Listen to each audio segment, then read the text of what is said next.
Hey, what's up? Italians make some of the best sandwiches, and their secret is their fresh, high quality ingredients and, of course, their bread.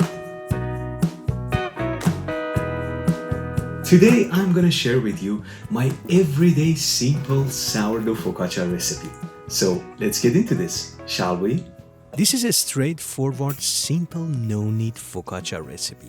You need 6 grams salt followed by 240 gram water. Mix. Add the starter, which is 60 gram. Try to dissolve a little bit. Add extra virgin olive oil, which can be something between 20 to 30 grams.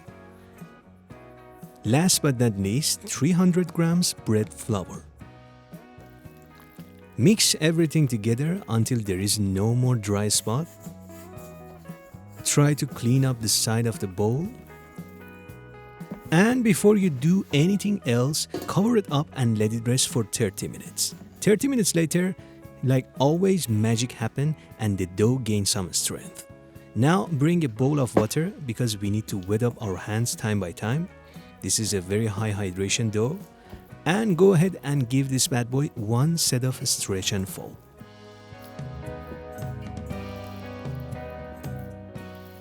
Again, grab the dough a couple of times, lift it up and try to round it up inside the bowl. That's it. This time, let it rest for 45 minutes. 45 minutes later, I'm gonna start with one set of coil fold. Wet up your hands, go under the dough, lift it up and fold it on itself. Nothing fancy. For the first coil fold, you can lift it up as much as you can, then fold it in. Turn the bowl and do the same for the other sides too. Now cover it up and let it rest for another 45 minutes. Since the dough gains some fermentation and beautiful bubbles, we don't want to lose all of those beautiful airs. That's why this time the coil fold would be much more gentle.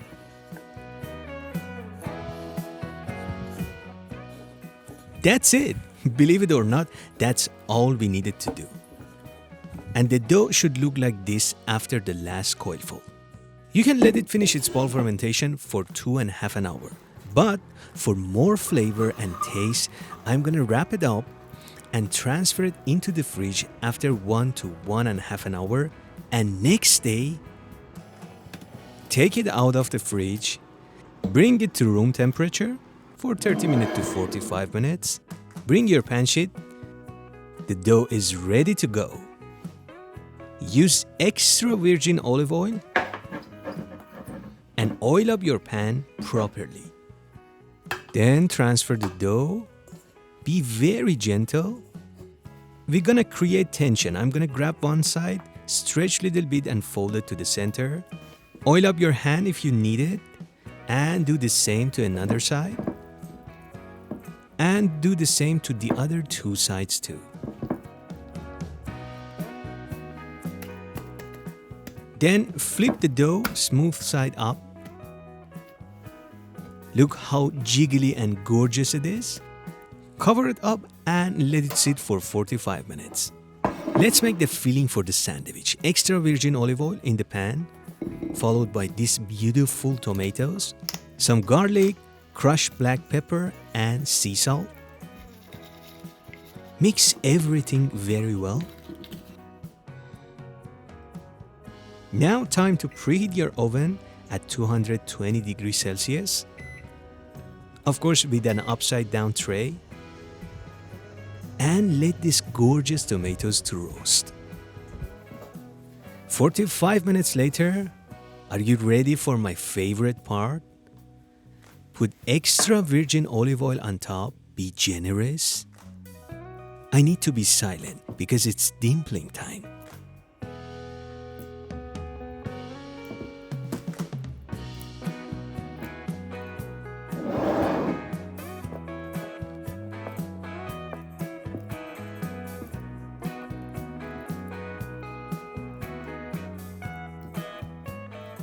For topping, I'm going to use fresh rosemary,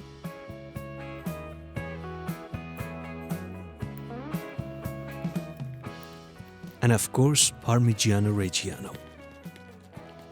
And finish it with beautiful seasoning. More of extra virgin olive oil and more of dimpling, because why not? Focaccia ready to go to the oven and tomatoes ready to off the oven. Great timing, right? Let it bake for 20 to 25 minutes. Until it's gorgeous like this.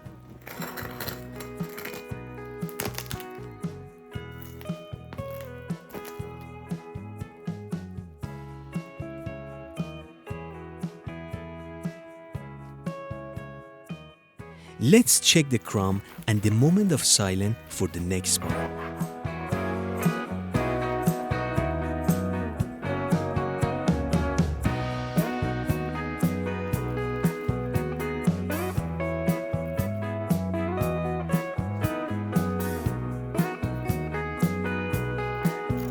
And time to cut it and assemble the sandwich.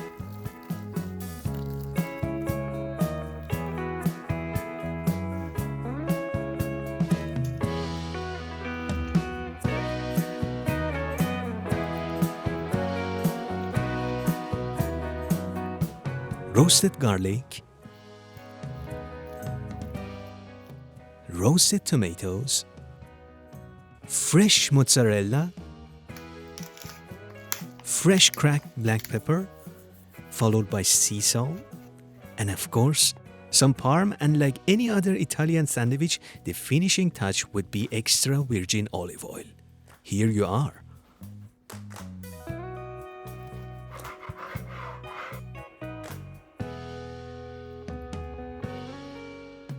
Oh, wait, I forgot about basil. It's so important. And if you know, you know. Alright, that was it. If you like this video, you can like the video and subscribe my channel so you don't miss my next recipe. Like always, keep baking and take a good care of yourself.